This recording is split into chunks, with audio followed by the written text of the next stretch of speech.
Disclaimer.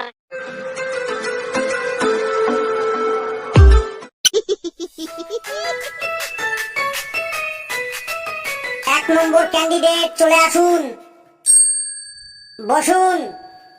আপনার নাম কি বলুন? আমার নাম সেঙ্গু কুমার সাকলাদার। কি নাম রে বাবা? বলুন মিস্টার সেঙ্গু, আপনি চাকরি করতে চাইছেন কেন? আপনারা চাকরি দিতে চাইছেন, তাই আমি চাকরি করতে চাইছি। এর জ্ঞানের নারী তো দেখছি একদম টনটন করছে।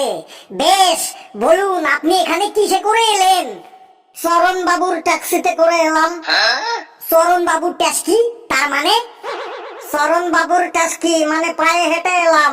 চরণ মানে পা, তাই পাকে আমি চরণ বাবুর ট্যাক্সি বলি। বেশি ফাজলামি করবেন না কিন্তু, যা যা প্রশ্ন করি তা ঠিক ঠিক উত্তর দেবেন। আজ্ঞে স্যার। বলুন তো আমাদের পৃথিবীতে কত ভাগ জল আছে? স্যার স্থল ভাগটা বাদ দিয়ে যত ভাগ পড়ে থাকবে তত ভাগই জল আছে।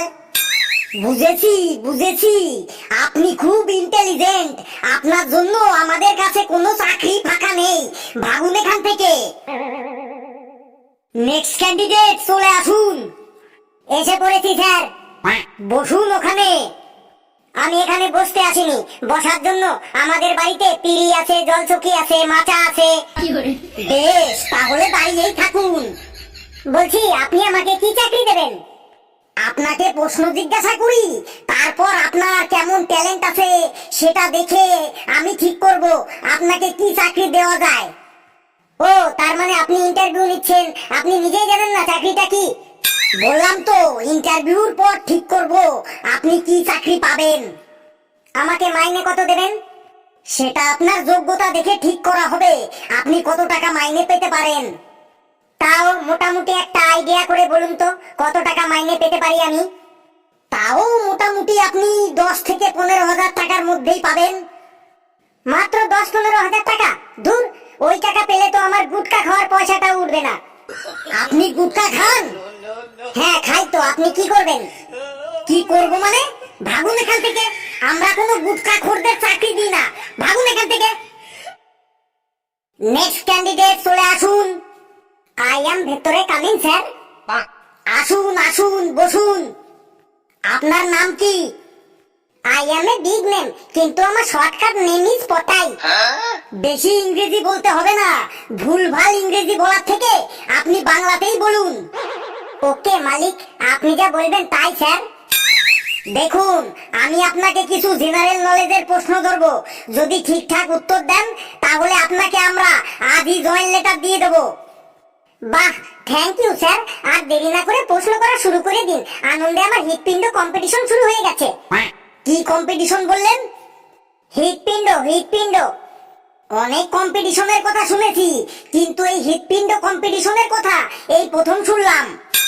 বেশ, পটাই বাবু বলুন, রাতের বেলা আমরা আকাশের দিকে তাকালে তারা দেখতে পাই কেন? স্যার রাতের বেলা আকাশটা মিচমিচে কালো থাকলে আমাদের খুব দৃষ্টিকটু লাগে, তো তাই উপরওয়ালা ওই মিচমিচে কালো আকাশের মধ্যে কিছু লাইট জ্বালিয়ে দেন, যাতে রাতের বেলা আকাশটাকে দেখতে একটু ভালো লাগে।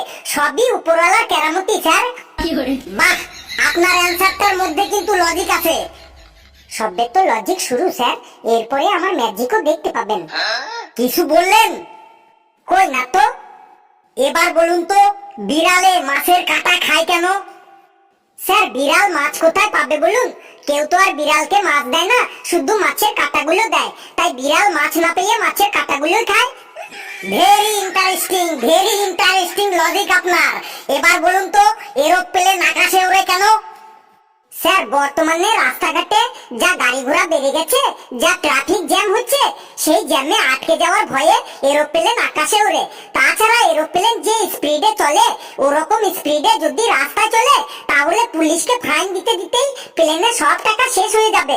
তাই এরোপ্লেন রাস্তা বাদ দিয়ে আকাশে ওড়ে। আকাশে তো আর কেউ চালান কাটতে পারবে না, কেউ ফাইনও নিতে পারবে না। ওহ বাবা, সাংঘাতিক লজিক আপনার। Thank you sir. আপনার চাকরি একদম রেডি। স্যার কোন ডিপার্টমেন্টে কিসের চাকরি স্যার? পটাই বাবু, আপনাকে রেলের চাকরি দেওয়া হবে। স্যার রেলের চাকরি? মানে আমাকে রেল স্টেশনে ডিউটি করতে হবে নাকি ট্রেনের মধ্যে ডিউটি করতে হবে? যদি রেল স্টেশনে ডিউটি করতে হয় তাহলে কিছু বলবো না, আর যদি ট্রেনের মধ্যে ডিউটি করতে হয় তাহলে কিছু বলার ছিল। আপনাকে ট্রেনের মধ্যেই ডিউটি দেওয়া হবে। বেশ স্যার, আমাকে কি স্টেশনে দাঁড়িয়ে থাকা ট্রেনের মধ্যে ডিউটি দেওয়া হবে নাকি চলন্ত ট্রেনে ডিউটি দেওয়া হবে? যদি স্টেশনে দাঁড়িয়ে থাকা ট্রেনের মধ্যে ডিউটি দেওয়া হয় তাহলে কিছু বলার নেই, কিন্তু চলন্ত ট্রেনের মধ্যে ডিউটি দিলে কিছু বলার আছে। আপনাকে চলন্ত ট্রেনেই ডিউটি দেওয়া হবে। মাল ট্রেনে ডিউটি দেওয়া হবে নাকি প্যাসেঞ্জার ট্রেনে ডিউটি দেওয়া হবে? মাল ট্রেনে ডিউটি দিলে কিছু বলার নেই, কিন্তু প্যাসেঞ্জার ট্রেনে ডিউটি দিলে কিছু বলার ছিল। প্যাসেঞ্জার ট্রেনে ডিউটি দেওয়া হবে।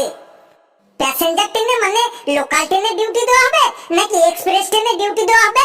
লোকাল ট্রেনে ডিউটি দিলে কিছু বলার নেই, কিন্তু এক্সপ্রেস ট্রেনে ডিউটি দিলে কিছু বলার ছিল। এক্সপ্রেস ট্রেনে ডিউটি দেওয়া হবে। ট্রেনের মধ্যে আমাকে টিকিট চেকিং এর জন্য ডিউটি দেওয়া হবে নাকি ড্রাইভারের ডিউটি দেওয়া হবে? টিকিট চেকিং এর জন্য ডিউটি দেওয়া হলে কিছু বলার নেই, কিন্তু ড্রাইভারের ডিউটি দিলে কিছু বলার আছে। ড্রাইভারের ডিউটি দেওয়া হবে। হেড ড্রাইভারের ডিউটি দেওয়া হবে নাকি অ্যাসিস্ট্যান্ট ড্রাইভারের ডিউটি দেওয়া হবে? হেড ড্রাইভারের ডিউটি দিলে কিছু বলার নেই, কিন্তু অ্যাসিস্ট্যান্ট ড্রাইভারের ডিউটি দিলে কিছু বলার আছে। অ্যাসিস্ট্যান্ট ড্রাইভারের ডিউটি দেওয়া হবে। আচ্ছা, ট্রেনের ইঞ্জিনটা কি ইলেকট্রিক ইঞ্জিন থাকবে নাকি ডিজেলের ইঞ্জিন থাকবে? ইলেকট্রিক ইঞ্জিন থাকলে কিছু বলার নেই, কিন্তু ডিজেলের ইঞ্জিন থাকলে কিছু বলার ছিল। আমি এবার পাগল হয়ে যাব, আমি এবার পুরো পাগল হয়ে যাব।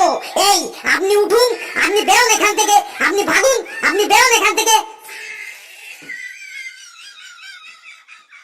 বন্ধুরা, চাকরির ইন্টারভিউটা কেমন লাগলো তোমরা কমেন্টসে জানাবে। ভিডিওটা লাইক করবে, যত পারো শেয়ার করবে, আর সকলে খুব খুব ভালো থাকবে। চ্যানেলটিকে সাবস্ক্রাইব করবে, আর সকলে হাসতে থাকো, সুস্থ থাকো। যত হাসবে তত ভালো থাকবে, সুস্থ থাকবে। তুই এখনো গেলি না এখান থেকে?